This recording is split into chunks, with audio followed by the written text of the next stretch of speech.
Hi friends, నేను మీ దినేష్ మాట్లాడుతున్నాను. గత కొద్ది రోజులుగా ఆంధ్రప్రదేశ్ జగన్మోహన్ రెడ్డి గారి ప్రభుత్వం కొంతమంది 10 లక్షల కోట్లు అప్పులు చేసిందంటున్నారు, కొంతమంది 12 లక్షల కోట్లు అప్పులు చేసిందంటున్నారు, కొంతమంది 8 లక్షల కోట్లు అప్పులు చేసిందంటున్నారు. ఎవరి ఇష్టానికి వాళ్ళు చెప్తున్నారు. అసలు నిజంగా ఆంధ్రప్రదేశ్ ప్రభుత్వం ఎంత అప్పు చేసింది? ఇప్పటికే అన్ని సంస్థల నుంచి తీసుకొని కార్పొరేషన్స్ ద్వారా తీసుకుని ఎలాంటి విధంగా అయినా సరే ఆంధ్ర రాష్ట్ర ప్రభుత్వం అప్పులు ఎంత అని తెలుసుకోవాలనుకున్నాను.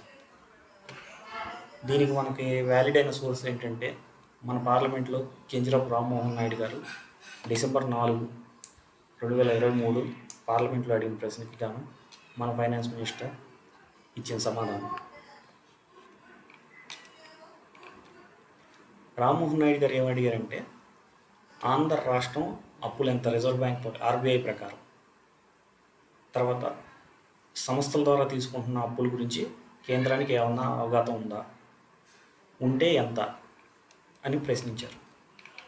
దానికి సమాధానంగా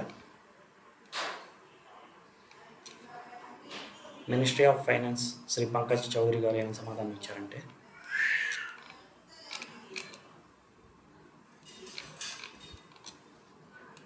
రెండు 2019-20 మధ్యకాలంలో ఆర్బీఐ ద్వారా 42,000 కోట్ల అప్పులు తీసుకున్నారు.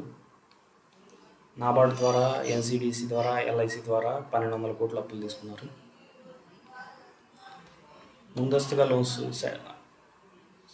సెంట్రల్ గవర్నమెంట్ దగ్గర 2,030 కోట్లు తీసుకున్నారు. ఇట్లా ప్రతి ఏడు తీసుకుంటున్న లెక్క ఇచ్చారు.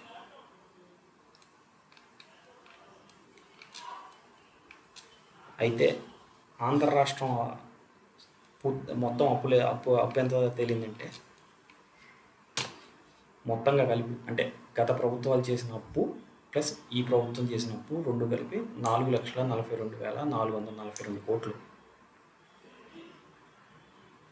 ఇదే ప్రామాణికం. మనకి అన్ని సంస్థల ద్వారా, అన్ని కార్పొరేషన్స్ ద్వారా ఏదైతే లోన్ తీసుకున్నారో 8 లక్షల కోట్లు, 10 లక్షల కోట్లు అని చెప్తున్నారో అది శుద్ధ అబద్ధం. 2023 నాటికి డిసెంబర్ 4, 2023 నాటికి ఆంధ్రప్రదేశ్ అప్పులు 4,42,442 కోట్లు.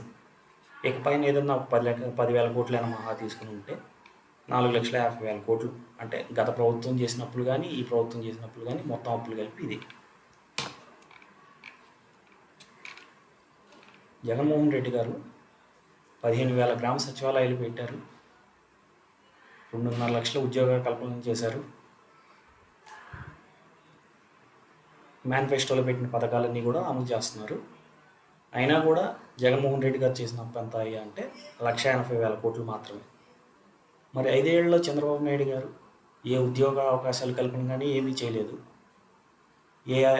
వాళ్ళు మేనిఫెస్టోలో పెట్టినటువంటి ఏ సంక్షేమ పథకాలు ఇవ్వలేదు. మరి 1,70,000 కోట్లు ఎందుకు అప్పు చేశారు? అప్పు చేసిన డబ్బు ఏం చేశారు? కామెంట్స్ రూపంలో తెలపండి. Thank you.